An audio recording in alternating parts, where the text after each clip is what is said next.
Թրամփը հայտարարեց Գազայի պատանների վերադարձի ժամկետները, խաղաղություն է, բայց դեռևս փխրուն։ Ամերիկան Իսրայել է ուղարկում 200 զինվոր հետևելու, որ հրադադարը ճիշտ հունով ընթանա, բանակը այնտեղ է, բայց Գազա ոչ ոք չի մտնում։ Պատմություն, դեղատուն ու դիվանագիտություն մեկ ճաշատեսակում։ Թրամփը կառավարության անդամների հետ հանդիպմանը նշել է Կոլումբուսին, շնորհակալություն հայտնել անգամ Իրանին եւ զգուշացրել հղիներին Թայլինոլից հեռու մնալ։ Կառավարությունը մասնակի փակ է բյուջեն խցանման մեջ, իսկ զինվորները սպասում են աշխատավարձին։ Վաշինգտոնի օդում լարվածությունն է թևածում։ Դաշնային դատավորը կանգնեցրել է Թրամփի գվարդիայի տեղակայումը Չիկագոյում, ասում են քաղաքը դեռ կարմիր գոտի չի դարձել։ Փոխնախագահ Վենսը գնում է Ինդիանա քարտեզներ գծելու, այնպես, որ ընտրություններն ավելի հարմար դառնան հանրապետականներին։ IRS-ը հայտարարում է նոր հարկային շեմեր, գնաճը բարձրանում է, հարկերը վերաձևում։ Մի խոսքով, աշխատողն աշխատում է, պետությունը հաշվում։ Լոնգ Բիչում գտել են երկրորդ համաշխարհայինի չպայթած ռումբ, աշխատանքները կանգ են առել, բայց գոնե նոր պայթյուն չի եղել։ Թեսլայի մեքենաները շարունակում են ապացուցել, որ ինքնավար միշտ չի նշանակում խելացի, կարմիր լույս, հակառակ գոտի, բախումներ, մեքենան որոշել է ապրել իր կյանքով։ Այս եւ այլ լուրերի մանրամասները հաջորդիվ։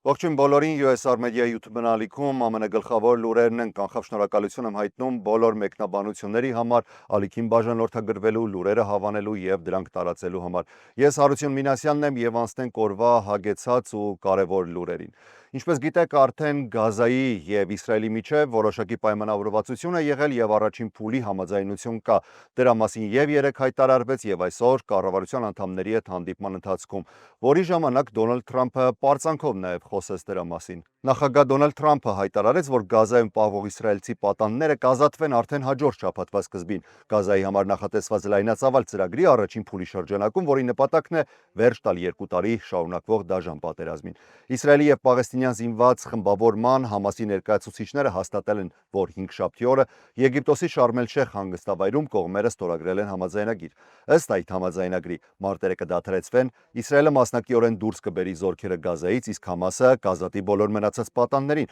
որոնց ձերբակալել էր պատերազմի սկիզբը դարձած հարձակման ժամանակ, փոխարեն հարյուրավոր բանտարկյալների, որոնք գտնվում են իսրայելական բանտերում։ Արդեն 2 տարի է անցել այն օրից, երբ Համասի զինյալները հարձակվեցին հարավային Իսրայելի բնակավայրերի վրա, սպանելով մոտ 1200 մարդու եւ շուրջ 250-ին տեղափոխելով Գազա որպես պատանդ։ Իսրայելի տվյալներով իսրայելական հակահարվածի հետևանքով զոհվել է ավելի քան 67,000 պաղեստինցի։ 100,000-ավոր խաղաղ բնակիչներ ապաստանում են վրաններում, քանի որ նրանց տները ոչնչացվել են, իսկ քաղաքները վերածվել փոշու։ Պատանդների ազատման, բանտարկյալների փոխանակման եւ հրադադարի մասին լուրը դիմավորել են ցնծությամբ։ Բեռնատարների շարասյուները, որոնք բերում են սնունդ եւ դեղորայք, պետք է մուտք գործեն Գազա ամիսներ տևած սովից ու հումանիտար ճգնաժամից հետո։ Իսրայելի միջազգային մեկուսացումը, ըստ վերլուծաբանների, կարող է լինել հիմնական պատճառը, որ վարչապետ Բենյամին Նեթանյահուն ի վերջո ընդուներ Թրամփի պայմանները։ Այնուամենայնիվ, շատ բան կարող է սխալ ընթանալ։ Նույնիսկ համաձայնագրի ստորագրումից հետո պաղեստինյան աղբյուրը հայտնել է, որ Իսրայելի կողմից ազատ արձակվելիք պաղեստինցիների վերջնական ցուցակը դեռևս պատրաստ չէ։ Թրամփի 20 կետանոց ծրագրի մյուս փուլերը նույնպես քննարկման փուլում են, այդ թվում ինչպես է կառավարվելու ավերված Գազայի գոտին եւ ինչ ճակատագիր է սպասվում Համասին, որը դեռևս մերժում է Իսրայելի պահանջը զինաթափվել։ Ամերիկայի Միացյալ Նահանգները մոտ 200 զինվոր է ուղարկում Իսրայել եւ հնարավոր է այդ զինվորները վերահսկեն հրադադարի գործընթացը, ինչպես նաեւ պատանդների հանձնումը, մյուս կողմից էլ արդեն բանտարկյալների փոխանակումը, որոնք որ լինելու են միջազգային կառույցների եւ ոչ կառավարական կազմակերպությունների ու մասնավոր հատվածի ներկայացուցիչների հետ։ Այս մասին հայտնել են ԱՄՆ պաշտոնյաները։ Մամուլը նշում է, որ վերջիններս խոսել են անանունության պայմանով չթույլատրված մանրամասներ հրապարակելու պատճառով։ Նշվում է, որ Միացյալ Նահանգների կենտրոնական հրամանատարությունը Իսրայելում կստեղծի քաղաքացիական ռազմական համակարգման կենտրոն, որը կվերահսկի մարդասիրական օգնության հոսքը, ինչպես նաև կտրամադրի լոգիստիկ եւ անվտանգության աջակցություն Գազայի գոտում։ Սա առաջին մանրամասն տեղեկություններից է այն մասին, թե ինչպես է իրականացվելու հրադադարի մոնիտորինգը եւ ինչ դեր է ունենալու ամերիկյան բանակը այդ գործընթացում։ Պաշտոնյաներից մեկի Պատվաստի խոսքով համակարգման կենտրոնում կծառայեն շուրջ 200 ամերիկացի զինծառայողներ, որոնք մասնագիտացած են տրանսպորտի, պլանավորման, անվտանգության, լոգիստիկայի և ճարտարագիտական ոլորտներում։ Նա ընդգծել է, որ ոչ մի ամերիկացի զինվոր չի մտնելու Գազայի տարածք։ Երկրորդ պաշտոնյան հավելել է, որ զորքերը կժամանեն ոչ միայն կենտրոնական հրամանատարությունից, այլ նաև աշխարհի տարբեր շրջաններից։ Նրանց մի մասը արդեն սկսել է ժամանել Իսրայել, իսկ մնացածները կժամանեն առաջիկա հանգստյան օրերին համակարգման կենտրոնի կազմակերպչական աշխատանքները սկսելու նպատակով։ Այսօր Սպիտակ տանը կայացել է Դոնալդ Թրամփի վարչակազմի հերթական հանդիպումը, թվով 7-րդը, որի ընթացքում և կամ սկզբում ամենախորհրդանշական բանն էր, երբ նախագահը երկու շատ կարևոր հայտարարագիր ստորագրեց։ Առաջինը վերաբերում էր Լեյֆ Էրիքսոնի օրվան, սկանդինավյան ծագում ունեցող ամերիկացիների մեծ ավանդը նշելու համար, ապա Կոլումբոսի օրվան, ի պատիվ իտալացի ծովագնացի, որը ըստ Թրամփի համարձակության և նոր աշխարհների բացահայտման խորհրդանիշն է։ Սակայն այդ արարողությունը արագ վերածվել է պատմական պահի։ Թրամփը հայտարարել է, որ Իսրայելն ու Համասը համաձայնվել են խաղաղության ծրագրի առաջին փուլին, վերջ դնելով Գազայի պատերազմին և պայմանավորվելով պատանդների ամբողջական ազատման շուրջ։ Նա շնորհակալություն է հայտնել Կատարի, Եգիպտոսի, Սաուդյան Արաբիայի, Թուրքիայի և մյուս երկրների առաջնորդներին իրենց միջնորդական դերի համար, ավելացնելով, որ նույնիսկ Իրանը պատրաստակամություն է հայտնել միանալ խաղաղ գործընթացին։ Բանախոսների թվում պաշտպանության նախարար Փիթ Հեքսեթը հավելել է, որ խաղաղությունը հնարավոր է դարձել ուժի միջոցով, սկզբունքով։ Աշխարհը տեսավ, որ Ամերիկան նորից հզոր է և հենց դրանով էլ հասանք խաղաղության, ասել է Հեքսեթը։ Կառավարության նիստին Ռոբերտ Քենեդի կրտսերը առողջապահական հարցերով հատուկ հանձնակատարի կարգավիճակով խոսել է աուտիզմի աճի մասին, կրկին բարձրաձայնելով Թայլինոլի և պատրաստանյութերի չափաբաժինների հարցը։ Թրամփը համաձայնել է, ասելով, որ անհրաժեշտ է ավելի փոքր չափաբաժիններով պատվաստումներ և խուսափել Թայլինոլից հղիության ժամանակ, հավելելով, որ սա կարող է փրկել հազարավոր երեխաների։ Ամփոփելով նախագահը անդրադարձել է նաև ներքին քաղաքականությանը, քննադատելով դեմոկրատներին կառավարության փակման համար և հայտարարելով, որ հանրապետականները պայքարում են հանուն աշխատավոր ամերիկացիների և խաղաղ աշխարհի։ Թողարկման այս հատվածում ցանկանում եմ շնորհակալություն հայտնել մեր գործընկերներին, Ասատրյանս ռեստորանին և Կոզանյան Meat and Liquor Market-ին։ Հարգելի հետևորդներ, նշածս անունները ոչ միայն վստահելի գործընկերներ են, այլև առանձնահատուկ ներկայացուցիչներ մեր համայնքում, երկար տարիներ բարձր պայելով համբավը, միևնույն ժամանակ չշեղվելով առաքելությունից։ Շարունակենք այլ լուրերով և անդրադառնանք արդեն կառավարության փակմանը 9-րդ օրն է, ինչ կառավարությունը մասնակի փակված է։ Վաշինգտոնում լարվածությունը հասել է գագաթնակետին։ Նախագահ Դոնալդ Թրամփի վարչակազմն ու կոնգրեսը մնում են անզիջում դիրքերում, երկիրը կանգնեցնելով ֆինանսական ճգնաժամի եզրին։ Նախագահը շարունակում է իր պահանջը առողջապահական հարկային արտոնությունների շուրջ բանակցել միայն կառավարության վերաբացվելուց հետո, մինչդեռ դեմոկրատները հրաժարվում են որևէ պայման ընդունել առանց այդ արտոնությունների երկարաձգման։ Հանրապետական կոնգրեսականները փորձում են ցույց տալ միասնականություն, սակայն ներքին դժգոհությունն է աճում։ Մի շարք սենատորներ քննադատում են արդեն Թրամփին կոնգրեսի բյուջետային լիազորությունները շրջանցելու և միլիոնավոր դոլարների նախագծեր չեղարկելու համար։ Դեմոկրատներն էլ իրենց հերթին վստահեցնում են, որ Թրամփը փորձում է միանձնյա վերահսկել ֆինանսական հոսքերը, իսկ Սենատի մեծամասնության ղեկավար Չակ Շումերը պնդում է, որ հանրապետականները բառացիորեն խաղում են մարդկանց կյանքով։ Միևնույն ժամանակ կոնգրեսում ձախողվել է քվեարկության հերթական փորձը։ Սա նշանակում է, որ հոկտեմբերի 15-ին զինծառայողները և 100 հազարավոր պետական աշխատողներ կարող են չստանալ իրենց աշխատավարձը։ Հիշարժան էր նաև C-SPAN-ի ուղիղ եթերում մի պահ, երբ մի կին էր ներկայանալով Սամանտա զանգարել ներկայացուցիչների պալատի խոսնակ Մայք Ջոնսոնին։ Իմ ամուսինը ծառայում է բանակում, մենք ապրում ենք աշխատավարձից աշխատավարձ, դուք կարող եք դա կանգնեցնել, հարցնում է կինը։ Ջոնսոնը լսելով կնոջը ասել է, որ վշտացած է նրա պատմությունից, բայց կրկին մեղադրել է դեմոկրատներին, պնդելով, որ հենց նրանք են արգելափակում ծախսերի ժամանակավոր ծրագիրը։ Կոնգրեսի դեմոկրատների առաջնորդ Հաքիմ Ջեֆրիսը ավելի կոշտ է արտահայտվել, մեղադրելով նախագահ Դոնալդ Թրամփի վարչակազմին և հանրապետականներին անպատասխանատու վարքի մեջ։ Նրա խոսքով փոխնախագահ Ջեյ Դի Վենսը նույնիսկ Ինդիանա է մեկնելու ընտրական քարտեզը վերաձևելու և միջնաժամկետ ընտրությունները կեղծելու նպատակով։ Ջեֆրիսը ընդգծել է, որ հանրապետականները շարունակում են անտեսել երկկուսակցական բանակցությունների անհրաժեշտությունը, իսկ զինծառայողները, որոնք գտնվում են վտանգավոր ծառայության վայրերում, դեռ չեն ստանում իրենց վաստակած աշխատավարձը։ Ջեֆրիսը կոչ է արել Թրամփի վարչակազմին և հանրապետական ղեկավարությանը վերադառնալ բանակցությունների սեղան և բացել կառավարությունը, վերացնել կրճատումները և փրկել ամերիկացիների առողջապահությունը։ Լրագրողի հարցին արդյոք դեմոկրատները վստահում են Թրամփի միջնորդությամբ ստորագրված Մերձավոր Արևելքի խաղաղության գործարքին, Ջեֆրիսը խուսափել է մեկնաբանել, սակայն ասել է, որ եկեք տեսնենք Արդյոք այս անգամ նա կկարողանա իրականում պահպանել իր խոստումը խաղաղության մասով։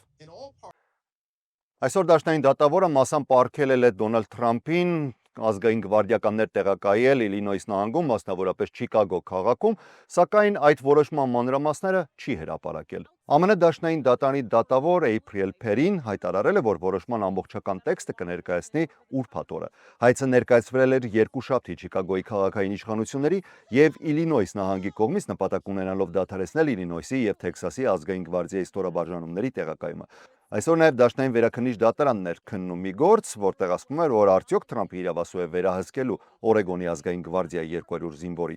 Նախագահը նախատեսել էր նրանց ուղարկել Փորթլենդ, այսի շենքի մոտ տեղի ունեցող փոքրաթիվ գիշերային բողոքի ցույցերի պատճառով։ Կիրակի օրը մեկ այլ դաշնային դատավոր ժամանակավորապես արգելք էր տվել այդ որոշման վրա, սակայն մի քանի ժամ անց Թրամփը Կալիֆոռնիայի զորքերն էր մոբիլիզացրել նույն նպատակով։ Քանի դեռ Սպիտակ տունը շարունակում է առաջ մղել սահմանազատման ռեդիստրիկտինգի նախաձեռնությունը, կառավարության տարբեր ներկայացուցիչներ փորձում են այցելել այն նահանգներ, որտեղ որ կարող են տեղի ունենալ այդ սահմանազատումները։ Եվ արդեն երրորդ այցն է նախապատրաստվում կատարել փոխնախագահ Ջեյ Դի Վենսը Ինդիանա նահանգ։ Այլ հանրապետական ղեկավարություն ունեցող նահանգներ, ինչպիսին են Տեքսասը եւ Միսուրին, արագ են արձագանքել Սպիտակ տան կոչին ստեղծելու նոր կոնգրեսական ընտրական քարտեզներ, որոնք ըստ կանխատեսումների նպաստելու են հանրապետական կուսակցությանը 2026-ի ընտրություններում։ Սակայն Ինդիանայի օրենսդիրները նկատելորեն ավելի զգուշավոր են։ Նահանգի խորհրդանի ղեկավարները գրեթե չեն արտահայտվել այս թեմայով այն ամիսների ընթացքում, ինչ Վենսն առաջին անգամ էր այցելել նահանգ։ Ընդհանրապես նահանգները յուրաքանչյուր 10 տարին մեկ վերաքարտեզագրում են իրենց կոնգրեսական սահմանները մարդահամարի տվյալների հիման վրա։ Ինդիանան իր ընթացիկ քարտեզը հաստատել է 2021-ին, սակայն նախագահ Դոնալդ Թրամփը հանրապետական նահանգապետերին կոչ է արել նորից սահմանել ընտրատարածքներ կուսակցությանը առավելություն տալու նպատակով։ Թեքսասն ու Միսուրին արդեն հաստատել են նոր ընտրատարածքները, մինչդեռ Կալիֆոռնիան դեմոկրատներով փորձում է ընտրողներից ստանալ համաձայնություն, ավելացնելու մինչև 5 նոր դեմոկրատական տեղ կոնգրեսի հաջորդ ընտրություններում։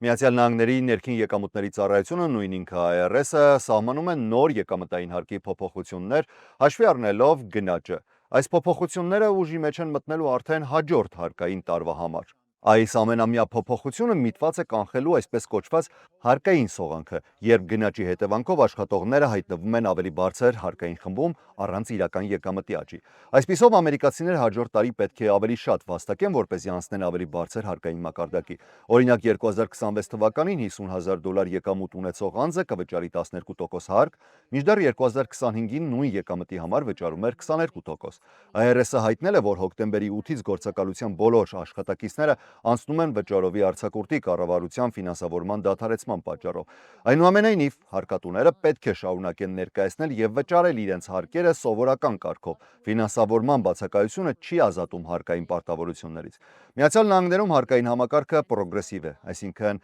որքան շատ եք վաստակում, այնքան բարձր տոկոս եք վճարում, բայց ոչ ամբողջ եկամտի համար։ Օրինակ, եթե մեկ անձը 2026-ին ունի $50,000 հարկվող եկամուտ, նա կվճարի 10% առաջին $12,400 համար եւ 12% մնացած $37,600-ի համար։ Ամուսինների դեպքում, օրինակ, եթե $150,000 եկամուտ կա, 10% կլինի առաջին 24,800-ի համար $2,480, 12% 24,800-ից մինչև 100,800-ը միջակայքի համար $9,120 և 22% 100,800-ից վերև միջակայքի համար մոտավորապես $3,740։ Ընդհանուր հարկը կլինի $15,340,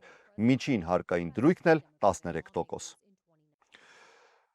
Հաջորդ լուրը Լոնգ Բիչի նավահանգստից է։ Այստեղ շինարարական աշխատանքներ կատարող անձնակազմը հայտնաբերել է երկրորդ համաշխարհային պատերազմի ժամանակների չպայթած զինամթերք։ Նավահանգստի ղեկավարության հաղորդմամբ պայթուցիկը գտնվել է Ջի Փիրում, նավահանգստի հարավային հատվածում հողի մեջ։ Դեպքի վայր են ժամանել Միացյալ Նահանգների ծովային հետևակի ստորաբաժանումը, Լոս Անջելեսի շերիֆի սակրավորների խումբը, ամերիկյան ծովային պահպանության ծառայությունը եւ Լոնգ Բիչի ոստիկանությունը։ Հետաքննության ընթացքում նավահանգստի այդ հատվածը ամբողջությամբ տարհանվել է, բեռնափոխադրման աշխատանքները դադարեցվել։ Սակրավորները հետազոտությունից հետո եզրակացրել են, որ զինամթերքը անվտանգ է եւ տեղափոխել են արդեն ուրիշ վայր։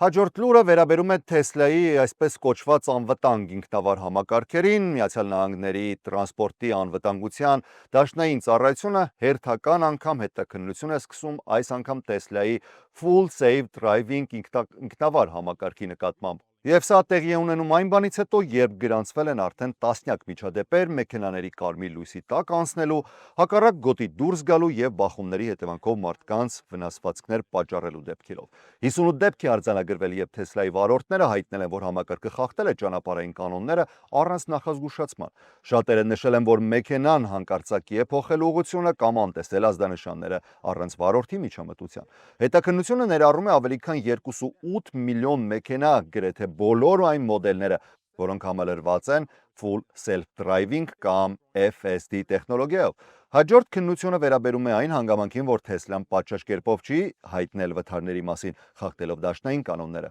Եթե նոր հետաքննությունը հաստատի համակարգային խնդիրների առկայությունը, ընկերությունը կարող է կանգնել ընդարձակ հետկանչի կամ արտադրության սահմանափակման առաջ։